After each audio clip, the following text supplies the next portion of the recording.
कि प्रधानमंत्री मोदी ने बयान दिया था मूर्खों का सरदार, वो भी कहीं ना कहीं चुनावी आचार संहिता मॉडल कोड ऑफ कंडक्ट के खिलाफ था। गृह मंत्री अमित शाह साहब ने मूल गांधी परिवार, मूलतः जो वर्तमान गांधी परिवार है, उनकी मूल जड़ें कहाँ से है, इस पर सवाल उठाए थे। तो चुनाव आयोग बड़ा लाचार सा दिखा। पीएम मोदी पर राहुल गांधी ने जो बयान दिया हाल ही में राजस्थान में एक जनसभा के दौरान, तो कुछ ही वक्त बाद चुनाव आयोग ने नोटिस जारी कर दिया और 26 नवंबर जो भी हाल ही में बीती है उसको यहाँ 26 नवंबर की रात 8 बजे तक जवाब देने के लिए कह दिया। जबकि राहुल गांधी ने जो बयान दिया था उससे कुछ ही दिन पहले यहाँ पर राहुल गांधी पर पीएम मोदी ने बयान दिया था, जिसका जिक्र अभी आपने किया। अभी मूर्खों का सरदार कहकर उन्हें कहने के संबोधित राहुल गांधी को किया था। भाषणबाजी होती है वो उसकी बदजुबानी अपनी पराकाष्ठा पर पहुंच जाती है। लगातार एक दूसरे के खिलाफ जो माहौल बनता है, जिस तरह की भाषाओं का इस्तेमाल किया जाता है, वो लोकतंत्र के लिए कतई भी ठीक नहीं है। और ऐसे में चुनाव आयोग की बात करें तो जाहिर बात है कि जब विपक्षी नेताओं पर कार्रवाई करने की बात आती है प्रांशी जी, तो बहुत तेज़ी उसमें होती है, बहुत फुर्ती उसमें होती है। लेकिन वहीं जब सत्ता पक्ष पे इस तरह के जब आरोप लगते हैं तो कहीं ना कहीं वो अपनी आंखें मूंद लेते हैं। देश के प्रधानमंत्री नरेंद्र मोदी पर जब जब कांग्रेस नेता राहुल गांधी ने कोई भी टिप्पणी की है, तब तब राहुल गांधी फंसते हुए नजर आए हैं। बीजेपी के तमाम दिग्गज नेता चुनाव आयोग का दरवाजा खटखटाते हुए देखे गए हैं और ऐसे में राहुल गांधी की मुश्किलें बढ़ती हुई नजर आई हैं। 2019 में राहुल गांधी ने कर्नाटक के कोलार में जिस तरह से मोदी सरनेम पर टिप्पणी की थी और देखा गया कि 2019 के बाद से राहुल गांधी की मुश्किलें बढ़ती चली गई। 24 के लोकसभा चुनाव जिस तरह से नजदीक आ रहे हैं, वैसे वैसे ही राहुल गांधी की मुश्किलें बढ़ती हुई नजर आ रही हैं, क्योंकि आप बखूबी जानते ही हैं कि मोदी सरनेम मानहानि केस के चलते राहुल गांधी की सदस्यता तक चली गई और अब राहुल गांधी ने जिस तरह से पनौती कह दिया देश के प्रधानमंत्री को, इसके बाद एक बार फिर से बीजेपी चुनाव आयोग की तरफ पहुंच चुकी है। लेकिन अब यहां पर सवाल ये खड़े होते हैं कि जब बीजेपी के तमाम दिग्गज नेता राहुल गांधी पर टिप्पणी करते हैं तो चुनाव आयोग पल्ला झाड़ते हुए क्यों नजर आ रहा है। नमस्कार, मैं प्रांशी राठौर और आप देख रहे हैं नेक्स्ट 9 न्यूज।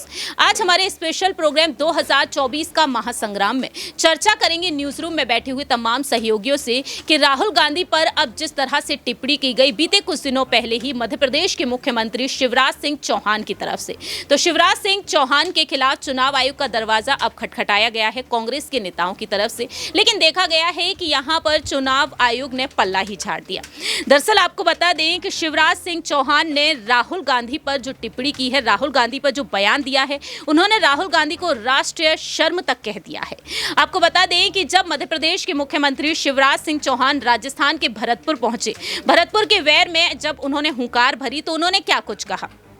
शिवराज सिंह चौहान का कहना रहा कि राहुल गांधी राष्ट्रीय शर्म है, भारत की हार पर उनके मन में लड्डू फूटते हैं, मन में दर्द होता है। ये कैसा नेता है, देश में कुछ भी हो जाए बस इन्हें मोदी पर हमला करने का मौका मिल जाए। ये भाई बहन की जोड़ी झूठ बोलने की मशीन है। अभी बालियान जी कह रहे थे कि किसान को पानी चाहिए, मैं कहता हूं कि कांग्रेस पानी नहीं दे सकती क्योंकि कांग्रेस में पानी बचा ही नहीं है। तो फिलहाल देखा जाए यहाँ पर शिवराज सिंह चौहान जो राहुल गांधी पर जिस तरह से टिप्पणी करते हुए नजर आए, उसके बाद से कांग्रेस के नेताओं ने चुनाव आयोग का दरवाजा खटखटा दिया है। कांग्रेस के जो प्रदेश कमेटी के अध्यक्ष हैं चरमेश शर्मा, जिन्होंने चुनाव आयोग पर गंभीर सवाल उठाया है, उन्होंने यहां पर चुनाव आयोग का संवैधानिक आचरण बताते हुए कहा कि प्रधानमंत्री नरेंद्र मोदी के खिलाफ टिप्पणी करने वाले राहुल गांधी को चुनाव आयोग ने नोटिस दे दिया। लेकिन बूंदी जिले के नैनवा क्षेत्र में जिस तरह से जो सभा आयोजित की गई थी, वहां पर शिवराज ने जब राहुल गांधी पर टिप्पणी की तो यहां पर चुनाव आयोग ने नोटिस देने के बदले इस घटना को बूंदी से बाहर की बात कहकर ही पल्ला झाड़ दिया।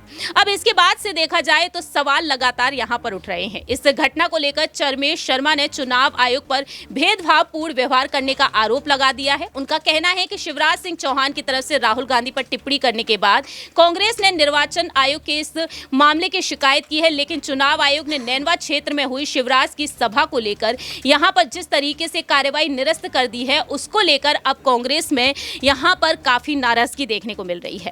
तो ऐसे में देखा जाए, जो राहुल गांधी देश के प्रधानमंत्री को पनौती कहते हैं, जो एक संवैधानिक पद पर हैं, दूसरी ही तरफ उन्हें जेब कतरा भी कहते हैं और इसके बाद से देखा गया है साफ तौर पर कि कैसे यहां पर कांग्रेस की मुश्किलें बढ़ती हुई नजर आई हैं, क्योंकि चुनाव आयोग ने राहुल गांधी को पनौती वाले बयान को ध्यान में रखते हुए नोटिस भेजा, कारण बताओ नोटिस भेजा और 25 नवंबर की शाम 6 बजे तक जवाब भी मांगा। हालांकि इस पर अभी कोई प्रतिक्रिया तो सामने नहीं आई है राहुल गांधी की, लेकिन दूसरी ही तरफ ये देखा गया है कि राहुल गांधी राजस्थान के चुनावी प्रचार में उस वक्त भी बिजी थे जब चुनाव प्रचार थम चुका था और उस वक्त भी चुनाव आयोग का दरवाजा खटखटाया गया और राहुल गांधी के खिलाफ आपराधिक मुकदमा दर्ज करने की अपील की गई बीजेपी खेमे की तरफ से। तो यहाँ पर न्यूज रूम में बैठे हुए सहयोगियों से जानेंगे कि आखिरकार इन मामलों में उनका क्या कुछ कहना रहेगा। सबसे पहला सवाल यहाँ पर रहेगा हमारे सहयोगी राकेश मोहन सिंह जी से कि आखिरकार बीजेपी की इस रणनीति को वह किस तरीके से देखते हैं और चुनाव आयोग ने जिस तरीके से यहाँ पर बाहर की घटना कहकर इसे निरस्त कर दिया है वह इसे किस तरीके से देखते हैं। जी देखिए, चुनाव आयोग आज जिस रूप में काम कर रहा है उस रूप में चुनाव आयोग की निष्पक्षता पर बहुत सवाल खड़े हो रहे हैं। चुनाव आयोग को देखकर मुझे आज के टाइम पे महाभारत के दो पात्र याद आ जाते हैं, एक संजय और दूसरा गांधारी। दोनों ही अब चुनाव आयोग की स्थिति ऐसी हो गई है कि भाजपा कुछ करती है तो गांधारी की तरह आंखों पे पट्टी बांध लेती है और विपक्ष कुछ करता है तो वो कहीं पर भी बैठकर संजय की तरह देख लेती है कि विपक्ष क्या करने वाला है, क्या कर रहा है और क्या कर देगा। मेरे को याद आता है कि प्रधानमंत्री मोदी ने बयान दिया था मूर्खों का सरदार, वो भी कहीं ना कहीं चुनावी आचार संहिता मॉडल कोड ऑफ कंडक्ट के खिलाफ था। गृह मंत्री अमित शाह साहब ने मूल गांधी परिवार, मूलतः जो वर्तमान गांधी परिवार है उनकी मूल जड़ें कहाँ से है, इस पर सवाल उठाए थे। तो चुनाव आयोग बड़ा लाचार सा दिखा, ऐसा दिखा कि वो कहीं ना कहीं स्वामी भक्ति में इतना लीन हो गया है कि उसने अपने सारे हथियार डाल दिए हैं। अगर चुनाव आयोग को अपनी निष्पक्षता का इतना ही ख्याल होता तो जो व्यवस्था सुप्रीम कोर्ट के द्वारा आई थी और चीफ जस्टिस ने जो व्यवस्था की मुख्य चुनाव आयुक्त के चुनावी प्रक्रिया को लेकर, उसको संसद के द्वारा जिस रूप में कानूनी फेरबदल करके बदला गया, चुनाव आयुक्त कहीं ना कहीं तो शोर मचाता, लेकिन वो बेचारा शोर मचा ही नहीं पाया। उसको डर लगा कि कहीं प्रभु साहेब नाराज ना हो जाए जो विपक्ष बोलता है।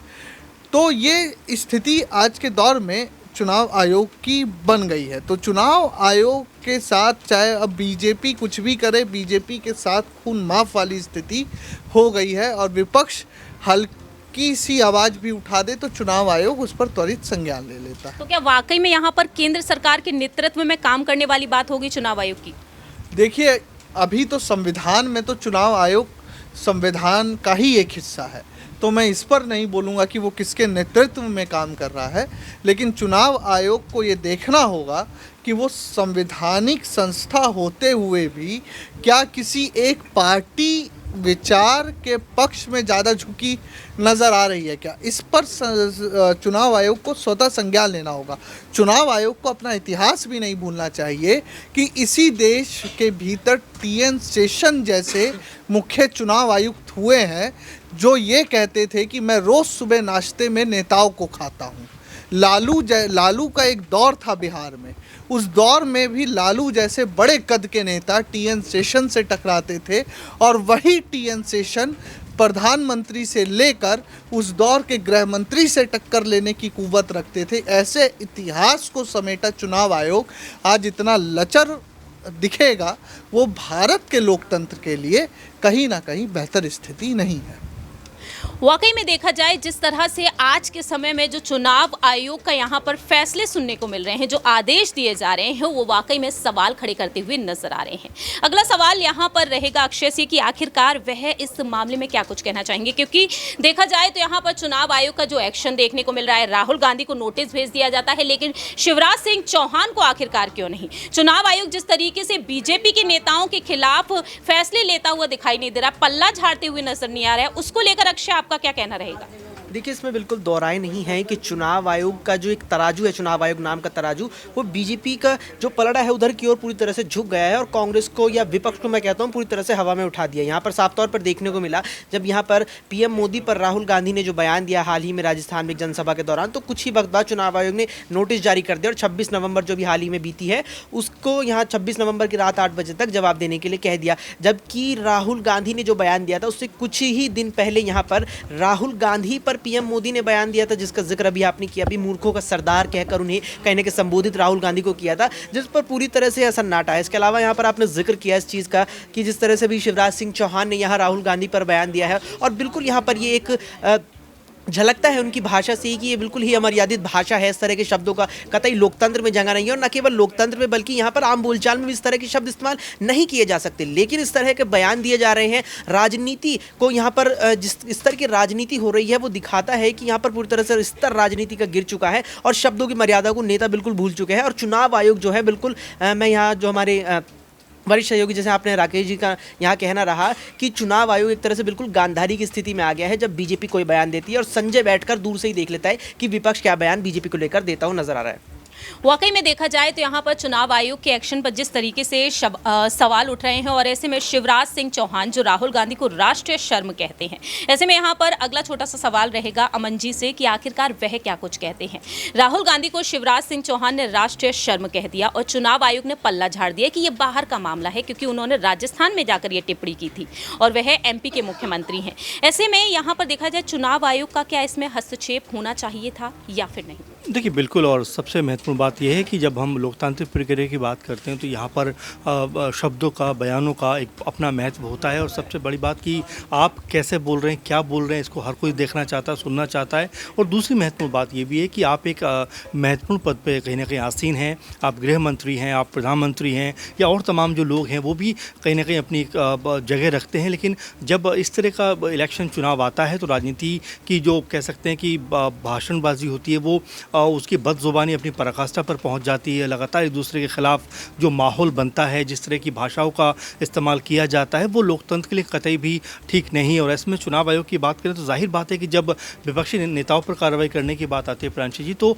बहुत तेज़ी उसमें होती है, बहुत फुर्ती उसमें होती है। लेकिन वहीं जब सत्ता पक्ष पे इस तरह के जब आरोप लगते हैं तो कहीं ना कहीं वो अपनी आंखें मूंद लेते हैं, अपने कह सकते हैं नज़रें फेर लेते हैं। तो ये कोई सही तरीका नहीं है। देखिए, सत्ता पक्ष हो या विपक्ष हो, गलत जो है बदजुबानी करने का हक किसी को भी नहीं है। सब को हिदायत होती है कि आप एक नपे तुले और सही शब्दों का प्रयोग करें। लेकिन बारंबार ये देखने को मिल रहा है, क्योंकि राहुल गांधी अगर कोई बात कह दें तो लगातार वो फसाना बन जाता है। उसके ऊपर तमाम तरह के लोग जो है प्रतिक्रिया देना शुरू कर देते हैं, माफ़ी मंगवाने की बात तक उनसे करते हैं। लेकिन जब वहीं सत्ता पक्ष के लोग इस तरह की बात करते हैं तो कोई भी बड़ी प्रतिक्रिया, कोई भी बड़ा इसके ऊपर एक्शन नहीं नज़र आता। तो लगता तो यही है कि ये क्या एक तरफा सब कुछ हो रहा है, क्या वाकई जो सत्ता पक्ष है वो इस तरह से हावी है कि विपक्षी आवाज़ को पूरी तरह से खुद कर रहा है, दबा रहा है। तो कई सारे प्रश्न हैं। लेकिन फिर भी सबसे बड़ी और अहम बात यह है कि कम से कम इस तरह की भाषाओं का इस्तेमाल ना हो। आपके पास चुनाव में बहुत सारे मुद्दे, आप उन पर बात करिए, लेकिन कुल मिलाकर जब पराकाष्ठा पर आता है इस तरह का मामला तो